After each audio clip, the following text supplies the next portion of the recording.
नमस्कार, आप देख रहे हैं मार्केट का पंचनामा और मैं हूं आपके साथ श्रेया ठाकुर। आज हमारे साथ मौजूद है मानस जायसवाल जी। सर नमस्कार आपका। नमस्कार श्रेया जी। जी, आज अनुज सर के एब्सेंस में मानस सर हमारे साथ जुड़े हुए हैं, तमाम सवालों के जवाब देंगे। आज ये शो में लेंगे आपके ढेर सारे सवाल, आपकी रणनीति और स्ट्रैटेजी पे भी बात करेंगे। लेकिन एक नजर पहले बाजार पर तो शुरुआत अच्छी हुई है। क्लोजिंग की अगर बात करें तो हरे निशान पर बाजार आज क्लोज हुआ है, जहां निफ्टी 165 अंक चढ़कर 23,753 के लेवल की क्लोजिंग दिखाई है निफ्टी ने। वहीं बैंक निफ्टी में भी 558 अंक की बढ़ोतरी के साथ 51,317 के लेवल पर बैंक निफ्टी क्लोज हुआ है।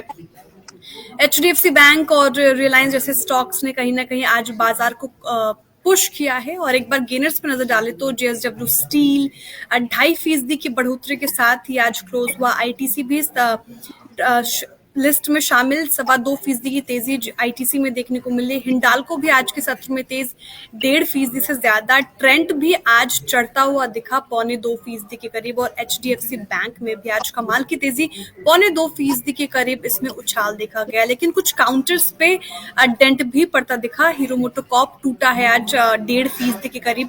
मारुति पे दबाव देखने को मिला। HCL टेक, HDFC लाइफ और बजाज फिनसर्व जैसे स्टॉक्स भी 0.25% के करीब, 0.5% के करीब टूटते हुए नजर आए और लूजर्स में शामिल। वहीं बैंक निफ्टी की ओर अगर रुख करूं तो बैंक निफ्टी में bank of Baroda, AU bank में अच्छी खासी तेजी देखने को मिली। HDFC, कैनरा बैंक और इंडसइंड बैंक भी इस लिस्ट में शामिल है। मात्र एक लूजर्स में स्टॉक आज बैंक निफ्टी में शामिल, वो है कोटक बैंक, जिसमें मामूली दबाव देखने को मिला। चलते हैं अब मानस सर की ओर और जानने की कोशिश करते हैं बाजार का हाल। सर पहले तो क्लोजिंग पर एक टिप्पणी। पिछला वीक जो था वो काफी भारी था बाजार के लिहाज से देखें तो, लेकिन शुरुआत इस वीक अच्छी हुई है।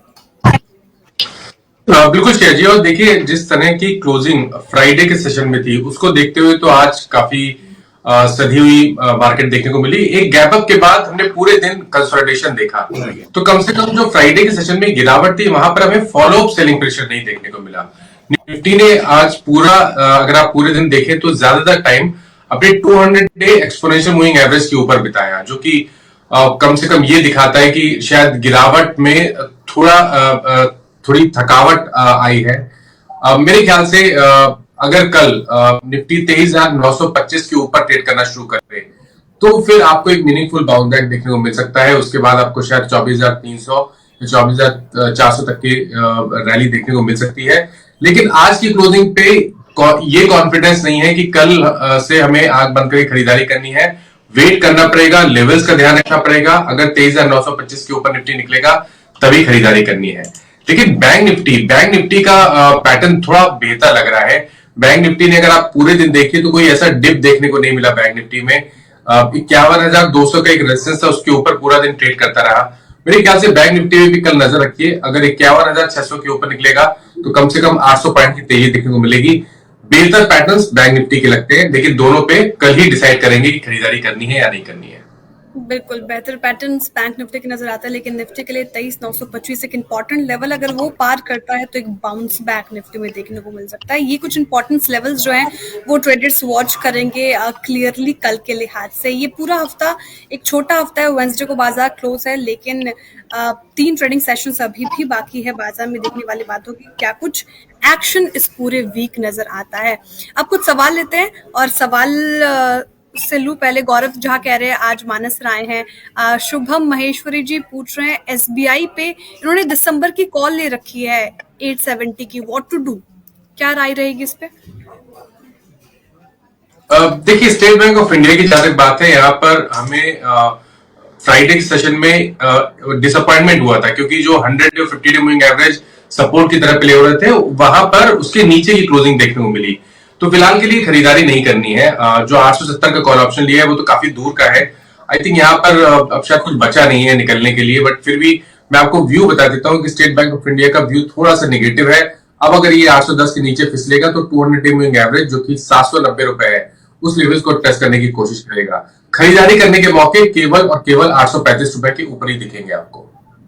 ठीक है, 835 का एक लेवल इंपॉर्टेंट है, वहां से अगर ऊपरी चाल दिखती है तो आप खरीदारी करें। एक बार सेक्टर स्पेसिफिक अगर नजर डाले मानस जी, तो आज हमें सारी सेक्टर्स में बढ़ोतरी देखने को मिली, लेकिन कुछ ऐसे सेक्टर्स हैं जो जाते जाते लाल निशान पर क्लोज हुए। ऑटो में मामूली दबाव देखने को मिला, मीडिया थोड़ा आधा फीसदी गिरकर बंद हुआ, और हेल्थ केयर में भी लाल निशान पर क्लोजिंग आई है, लेकिन सारे ही सेक्टर्स हरे निशान पर आज क्लोज है। इनफैक्ट आज बैंक निफ्टी 1% से ज्यादा चढ़कर क्लोज हुआ है। फार्मा में आधा फीसदी की तेजी, पीएसयू बैंक आज इसने अच्छा परफॉर्म किया 1% से ज्यादा, और सबसे ज्यादा रियल्टी सेक्टर में हमें एक्शन देखने को मिला है। अब निफ्टी रियल्टी की बात करूं मानस जी, मैं तो काफी ज्यादा पहले भी हमने देखा था कि इसमें अच्छी खासी तेजी देखने को मिली थी, और फिनिक्स, लोधा जैसे स्टॉक्स में अच्छा खासा एक्शन आज हमें देखने को मिला है।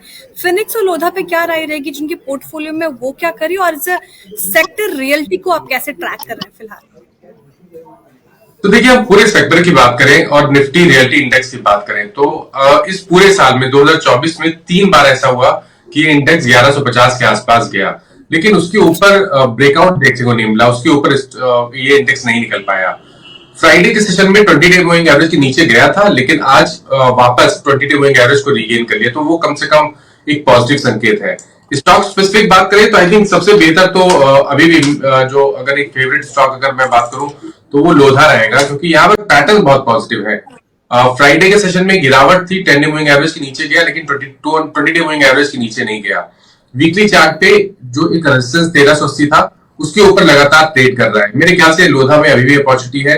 1620 के टारगेट के लिए पोजीशन ट्रेड लेना चाहिए, जहां आप अपने स्टॉप लॉसेस 1325 के नीचे लगा सकते हैं।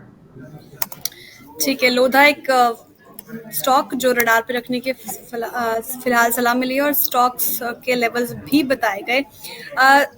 मानस जी, ये पहला शो है शायद आपका मार्केट का पंचनामा में, if I am not wrong? जी बिल्कुल बिल्कुल, पहला शो है। पहले कभी आपने देखा है मार्केट का पंचनामा? ऑनेस्ट आंसर दीजिएगा। बिल्कुल जी, बिल्कुल नहीं, बिल्कुल देखा है। मुश्किल इसलिए थोड़ा होता है क्योंकि मार्केट के बाद फौरन होता है, तो इसलिए थोड़ा मुश्किल जरूर है, लेकिन मैंने इसको देखा है। मैंने एक्चुअली रिकॉर्डिंग देखी है, मैंने लाइव नहीं देखा है, मैंने लेकिन रिकॉर्डिंग देखी है इसकी। क्योंकि फैन फॉलोइंग तो आपके भी है, काफी ज्यादा कमेंट में मानस जी लोग लिख रहे हैं, hello good afternoon big fan भी, ऐसा लोग कह रहे हैं। और लक्ष्मी जी का सवाल है, hello Manas ji, can you give on view on Godrej Properties? ये स्टॉक भी आज तेज था 1% से ज्यादा, और 2885 के लेवल पर इसने क्लोजिंग दिखाई है, और इस साल में अब तक इसने 44% से ज्यादा का रिटर्न दिया है। इस स्टॉक को कैसे रीड कर रहे हैं और क्या करना चाहिए लक्ष्मी जी को? तो देखिए, बिल्कुल हम अगर आप ट्रेडिंग की बात करें तो ट्रेडिंग के मौके यहाँ पर नहीं दिखते हैं। कंसोलिडेशन है, 3000-3050 पे स्ट्रॉन्ग रेजिस्टेंस है, नीचे की तरफ 200 मूविंग एवरेज जो कि 2760 है, वहां पर सपोर्ट है। तो जब तक इस रेंज में ट्रेड करता रहेगा, शायद आपको कोई बड़ी अपॉर्चुनिटी नहीं देखने को मिलेगी। लेकिन अगर ये 3000-3025 के ऊपर निकल गया, तब एग्रेसिव होकर खरीदारी करनी है, क्योंकि उसके बाद आपको 3400 रुपए तक के भाव स्टॉक दिखा सकता है। बट आपके पास लॉन्ग पोजीशन है तो बिल्कुल बने रहिए। 200 मूविंग एवरेज जैसा मैंने पहले बोला 2760 है, उसके नीचे 2750 पे स्टॉप लॉस लगा के रखिए, पोजीशन में बने रहिए। ठीक है, स्टॉप लॉस की राय दी, स्टॉप लॉस बता दिया गया, और होल्ड करने की सलाह है फिलहाल। अब सवाल लेते हैं तनुज जी का। तनुज जी पूछ रही हैं आईटीसी के ऊपर। आईटीसी एफएमसीजी का एक ऐसा स्टॉक जो रडार पे रहता है, आज इसमें 2.25% की करीब तेजी देखने को मिली थी। लेकिन मानस जी, अगर हम एफएमसीजी सेक्टर की बात करें एज अ होल, तो वर्स्ट सेक्टर रहा है इस साल का। एफएमसीजी सेक्टर पर आपकी राय क्या? 2025 में इसके हालात सुधरते नजर आएंगे? जिस तरीके से कंज्यूमर में मतलब लोग खर्च करेंगे या नहीं करेंगे, वो तो देखने वाली बात होगी, लेकिन क्या एफएमसीजी सेक्टर में हालात सुधरते नजर आएंगे 2025 में? देखिए, अभी ये कहना मुश्किल है कि एफएमसीजी में हमें कोई मीनिंगफुल बाउंस बैक 2025 में देखने को मिलेगा या नहीं मिलेगा। आई थिंक यहाँ पर भी इंडेक्स के लेवल्स पे ही ध्यान देना चाहिए। जब तक निफ्टी एफएमसीजी इंडेक्स 58,000 के नीचे ट्रेड करता रहेगा, शायद आपको कोई बड़ी अपॉर्चुनिटी नहीं देखने को मिलेगी। हाई लेवल पे थोड़ा दबाव भी देखने को मिलेगा, और हमें ये भी ध्यान रखना है कि अगर 55,500 के नीचे फिसला निफ्टी एफएमसीजी इंडेक्स, तो आपको 53,000 तक की गिरावट देखने को मिल सकती है। कॉशियस रहना चाहिए, स्टॉक स्पेसिफिक ट्रेड लेना चाहिए, लेकिन ये जरूर है कि एक बड़ी गिरावट थी, तो शायद जो 2025 है वहां पर आपको एक रैली देखने को मिल जाए। बहुत सिलेक्टिव होकर ट्रेड करना बेहतर रहेगा इस क्षेत्र में। सिलेक्टिव होके ट्रेड करना, तो सिलेक्शन में आईटीसी आएगा क्या?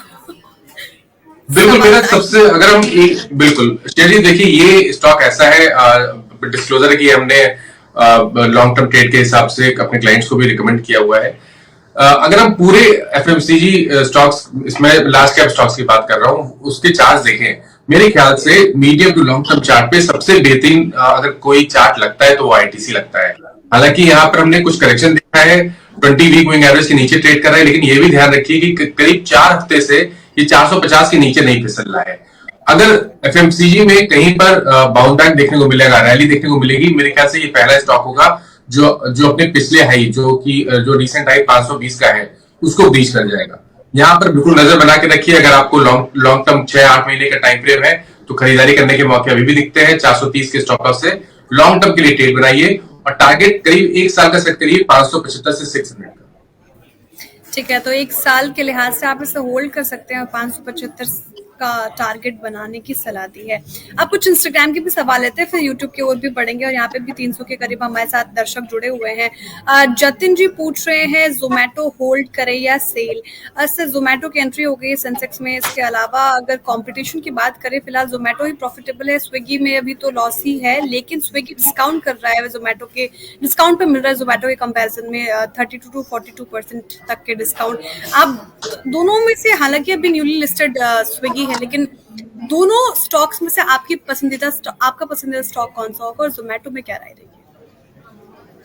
तो देखिए, स्विगी और जोमेटो, इन दोनों की बात करें तो डेफिनेटली काफी बेहतर चार्ट्स लगते हैं जोमेटो के। ये शॉर्ट टर्म के हिसाब से कंपैरिजन कर रहा हूं मैं स्विगी और जोमेटो का। जब मीडियम टू लॉन्ग टर्म की बात होती है तो अभी स्विगी को हम कंपेयर नहीं कर सकते, क्योंकि वहां पर डेटा नहीं है, medium term to long term chart दिखते नहीं है, तो उस पर कमेंट करना काफी मुश्किल है। जोमेटो के चार्ट शॉर्ट टर्म के हिसाब से, मीडियम टर्म के हिसाब से और लॉन्ग टर्म के हिसाब से हर तरीके से बेहतर लगते हैं। एक छोटा सा करेक्शन जरूर देखने को मिल सकता है, जिसमें शायद 260 तक के आपको इस तरह जोमेटो पे देखने को मिल जाए, लेकिन लॉन्ग टर्म के हिसाब से तो बेहतर स्टॉक है। कोई भी गिरावट, जो भी करेक्शन हम देख रहे हैं, आई थिंक वो एक बहुत ही बढ़िया बाइंग अपॉर्चुनिटी है। अगर नीचे की तरफ देखें तो 230 पे एक स्ट्रॉन्ग सपोर्ट है, वहीं पे स्टॉप लॉस लगा के इस गिरावट पे खरीदारी करनी चाहिए और 330 से 340 के टारगेट सेट करने चाहिए। ठीक है, जो गिरावट देखने को मिल रही है फिलहाल जोमेटो पे एक अच्छी बाइंग अपॉर्चुनिटी है, ये हिदायत दी गई है जोमेटो में। अगला सवाल लेते हैं, और लोकेश जी पूछ रहे हैं। हेलो लोकेश जी, पहले तो 3 स्टॉक्स पे इनका सवाल है। ये यस बैंक, टाटा मोटर्स और अवंती फीड्स पे पूछना चाह रहे हैं। यस बैंक से शुरुआत करते हैं। यस बैंक, ये स्टॉक कैसा लग रहा है सर? इसके दिन अच्छे कब आएंगे? सवाल ये भी है। तो देखिए, अभी तक तो चार्ट्स पे ऐसा कहीं भी नहीं लग रहा है कि अच्छे दिन आने वाले हैं। मेरे ख्याल से जिस तरह की गिरावट, जिस तरह का सेलिंग प्रेशर हाई लेवल पे लगातार स्टॉक फेस कर रहा है, उसको देख के तो लगता है कि जो 19 रुपए का रिसेंट लो था, उसको भी स्टॉक ब्रीच करके शायद 17 रुपए या 16 रुपए 50 पैसे की तरफ जाने की कोशिश करेगा। एक वीक स्ट्रक्चर है, तो मेरे ख्याल से ये कोई ऐसी जरूरत नहीं लगती कि यहाँ पर एग्रेसिव होकर खरीदारी करें या कभी भी गिरावट मिले तो खरीदारी करें। यहाँ पर केवल एक पॉइंट ध्यान रखिए, 22 रुपए 50 पैसे जब तक उसके नीचे ट्रेड करता रहेगा, ट्रेंड नेगेटिव रहेगा। 22 रुपए 50 पैसे के आसपास आपको एक ट्रेडिंग अपॉर्चुनिटी मिलेगी और उस रिकवरी में आपको शायद 26 से 27 रुपए तक के भाव स्टॉक दिखा सकता है। ठीक है, तो ये राय है यस बैंक पे। टाटा मोटर्स, इसके भी हालात कब सुधरते नजर आ रहे हैं सर? क्या लग रहा है टाटा मोटर्स में? उसने जो जुलाई में अपना हाई बनाया था, वो क्या वहां उसके दर्शन दिखाएगा फिर से? देखिए, मुश्किल है ये कहना, क्योंकि जो पैटर्न है वो निगेटिव है। और फोर व्हीलर में अगर बात करिए तो केवल एमएनएम को अगर छोड़ दें तो जितने और दूसरे स्टॉक हैं फोर व्हीलर में, वो सबने गिरावट दिखाई है और टाटा मोटर्स भी उन्हीं में से एक है। वीकनेस अभी भी दिख रही है चार्ट पे। शायद ऐसा हो सकता है कि आने वाले समय में आपको 650 तक के भाव स्टॉक दिखा दे, जहां पर 200 वीक मूविंग एवरेज है। अभी कुछ दिन पहले हमने फ्रेश ब्रेकडाउन देखा था, इसलिए कॉशियस रहिए। कभी उछाल मिले तो लॉन्ग पोजीशन से निकलने की कोशिश करनी है। 825 से पहले खरीदारी ना करें और नीचे की तरफ उम्मीद करें कि शायद आपको 650 तक के भाव स्टॉक दिखा सकता है। तो क्या एग्जिट की सलाह की जिनके पास है वो क्या करे? वो होल्ड करके रहे उम्मीद में, या फिर लॉस बुक करे? नहीं, मेरे हिसाब से तो ये वीक स्ट्रक्चर है, इसलिए शेयर जी कभी भी कोई उछाल मिले तो निकलने की ही कोशिश करनी है। ठीक है, एग्जिट की सलाह मिली है कोई भी उछाल में। अदानी विल्मर मानस जी, कैसा स्टॉक जिसमें अच्छी खासी तेजी आज अपने डे हाई के आसपास से क्लोज हुआ है। 8.5% की तेजी इस पर्टिकुलर काउंटर में आज हमें देखने को मिली है, और इस साल में अब तक इसने कुछ अच्छा रिटर्न दिया नहीं है। माइनस में ही है 14% का रिटर्न, 6 महीने में भी नेगेटिव रिटर्न। कैसा लग रहा है ये स्टॉक? क्या करना चाहिए जिनकी पोर्टफोलियो में? तो देखिए, एग्जैक्टली एक साल पहले चले जाएं तो स्टॉक ने 280 रुपए के आसपास का लो बनाया था नवंबर और दिसंबर में, और रैली फिर देखने को मिली थी 400 का मूव देखने को मिला था। और इस बार भी नवंबर और दिसंबर में आप देख लीजिए तो 280 रुपए के नीचे स्टॉक नहीं जा रहा है। आज के पैटर्न को देख के लग रहा है कि एक बाउंस बैक के लिए स्टॉक तैयार है। खरीदारी करने की राय रहेगी। करंट लेवल्स पे अगर आप एक पोजीशन ट्रेड ले रहे हैं तो आपके स्टॉप लॉस 300 रुपए के नीचे रहेंगे और टारगेट 345 से 350 की रेंज में रहेंगे। ठीक है, करंट मार्केट प्राइस पे आप खरीदारी कर सकते हैं। ठीक है, वैसे आज अगर कहें कि नो मंडे ब्लूज और मंडे ग्रीन था, क्योंकि जो खुशी मुझे कमेंट सेक्शन में देखने को मिल रही है, लेकिन जैसे मानस ने कहा कि कल के लेवल्स आप इम्पोर्टेंट है वॉच करना, और वेंसडे को बाजार बंद है। सर वेंसडे का कोई प्लान बनाया क्या आपने? नहीं, वेंसडे का प्रोग्राम ऐसा कुछ तो नहीं है, लेकिन अगर बच्चों का प्लान बना तो बिल्कुल निकलने की कोशिश करेंगे। बिल्कुल रेस्ट डे नहीं है मतलब आपको। ठीक है, अगला सवाल लेते। गुड इवनिंग ट्रू जी। विशाल मेगा मार्ट पे पूछ रहे 2-3 महीने के लिए कितना टारगेट रखना चाहिए? बम्पर लिस्टिंग इसकी, और ये स्टॉक जो है काफी पसंदीदा स्टॉक बनता जा रहा है ट्रेडर्स और इन्वेस्टर्स के बीच। बहुत शॉर्ट टर्म के लिए पूछ रहे हैं। Living spiritual interesting user name है इनका। कितना टारगेट रखना चाहिए, प्लीज एडवाइस। शिया जी, मैं इसके चार्ट्स नहीं देख पा रहा हूँ। काफी नई लिस्टिंग है तो शायद विशाल मेगा मार्ट का चार्ट में ओके। तो देखिए, बिल्कुल शॉर्ट टर्म की बात, ये केवल अगर आप देखें तो कुल मिला के 4 या 5 कैंडल्स हैं, तो आई थिंक व्यू नहीं देना बेहतर रहेगा मेरे लिए। अभी फिलहाल थोड़ा सा इंतजार विशाल मेगा मार्ट में आप करें, और टेक्निकल पॉइंट से अभी न्यूली लिस्टेड स्टॉक, तो थोड़ा इंतजार व्यू के लिए। कई सारे सवाल ना ग्रीन एनर्जी सेक्टर को भी लेकर आते हैं। Suzlon, NTPC green, power grid जैसे स्टॉक्स काफी बजिंग स्टॉक्स और इन्वेस्टर्स के और ट्रेडर्स के पोर्टफोलियो में रहता है। इस पर्टिकुलर सेक्टर पर मानस जी, पहले एक व्यू आपका एनर्जी सेक्टर को आप कैसे देख रहे हैं, और जिस तरीके से सरकार इस एनर्जी सेक्टर और सोलर पावर को लेकर जिस तरीके से काम और नीतियां में आगे बढ़ रही है, इस सेक्टर पर क्या एक पॉजिटिव राय रहेगी, और अगर हाँ तो कौन से स्टॉक्स इस पर्टिकुलर सेक्टर के आपके फोकस में है? तो मेरे ख्याल से अभी भी वेट करना बेहतर रहेगा, क्योंकि आपसे बात करते करते मैंने 4-5 स्टॉक एनर्जी क्षेत्र के देखे जहां पर लगातार वीकनेस बनी हुई है। हाई लेवल पे सेलिंग प्रेशर देखने को मिल रहा है। कहीं पर भी ऐसा कोई साइन नहीं है जहां पर गिरावट के बाद कोई रिवर्सल का आपको कोई सिग्नल मिल रहा हो चार्ट्स पे। मेरे ख्याल से इस क्षेत्र को अवॉइड करना बेहतर रहेगा। अभी फिलहाल ग्रीन एनर्जी सेक्टर को अभी फिलहाल अवॉइड करने की सलाह मिली है मानस जी की तरफ से। रेलवे स्टॉक्स पे काफी ज्यादा सवाल, Texmaco rail, Titagarh, Jupiter wagon, ये अभी बजट आने में बस एक महीने से थोड़ा कुछ और समय बाकी है। क्या लग रहा है सर, ये रेलवे स्टॉक्स जिनके पोर्टफोलियो में फिलहाल वो होल्ड करे, बजट के पर्सपेक्टिव को लेकर अभी रखें पोर्टफोलियो में, या फिर सिलेक्टिव स्टॉक्स ही रहेंगे? देखिए, यहाँ पर भी सिलेक्टिव स्टॉक में ही रहना बेहतर रहेगा, लेकिन मैं आपसे बात करते करते जितने मैंने चार्ट्स देखे रेलवे के, कहीं पर कोई अभी तक बुलिश सिग्नल नहीं देखने को मिला है। बट कुछ स्टॉक इसमें ऐसे हैं जो कि काफी गिर चुके हैं और एक इम्पोर्टेंट सपोर्ट के आसपास ट्रेड कर रहे हैं। मैं स्पेशली आईआरसीटीसी की बात कर रहा हूं, क्योंकि यहाँ पर बड़ी गिरावट थी। अगर हम लॉन्ग टर्म चार्ट पे हैं तो एक ट्रेंड लाइन सपोर्ट दिखता है 770 के आसपास, और अगर आपको ध्यान हो तो आज भी लोअर लेवल पे 770 के आसपास के ही लोज बने हैं।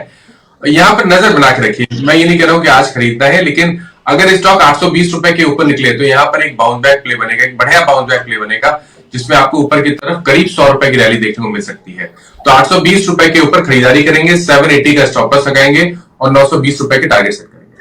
ठीक है, आईआरसीटीसी एक ऐसा स्टॉक जिस पे लेवल्स बताए गए और उसके अकॉर्डिंग आपको वहां पे ट्रेड की सलाह है।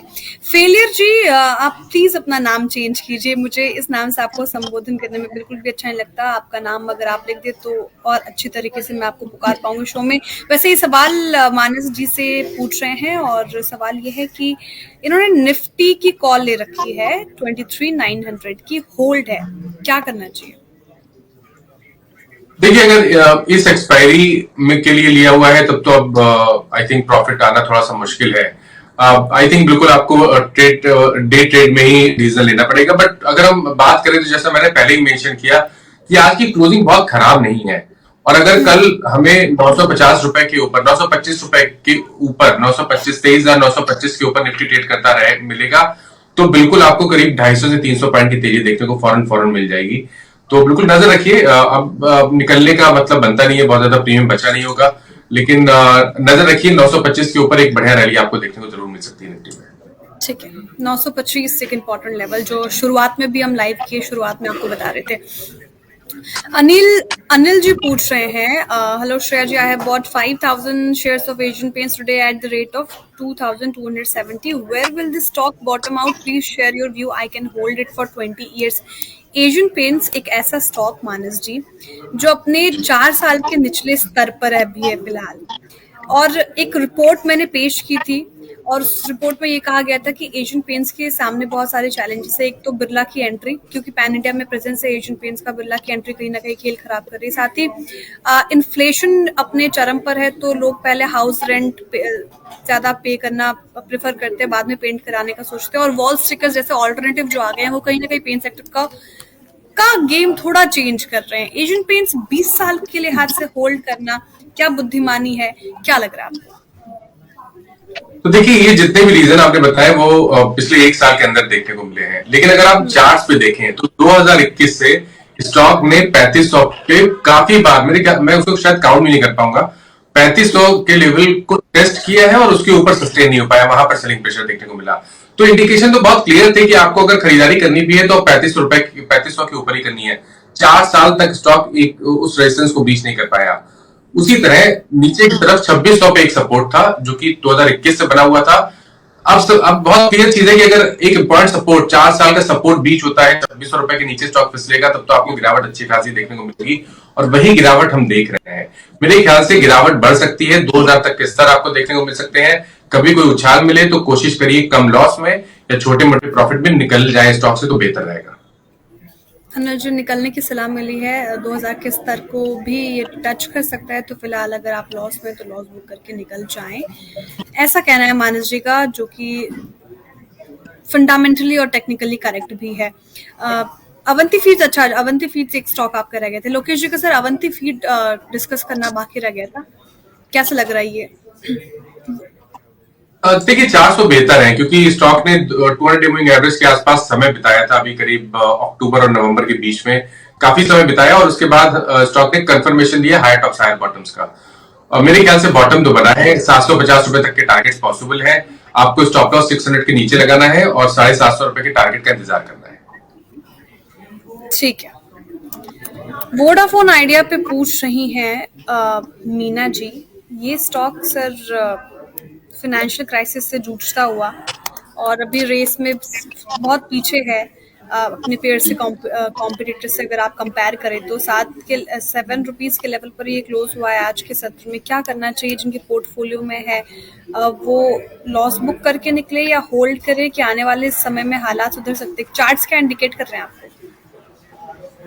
देखिए, मेरे ख्याल से तो प्योर टेक्निकल्स की बात करिए तो कभी भी कोई उछाल मिले तो यहाँ पर निकलना चाहिए। ये जो ट्रेडर होते हैं, जो इन्वेस्टर होते हैं, उनको लगता है कि जाने के लिए केवल 7 रुपए है, लेकिन अगर कभी रैली देखने को मिल गई तो 50-60 रुपए तक का भाव भी देखने को मिल जाएगा।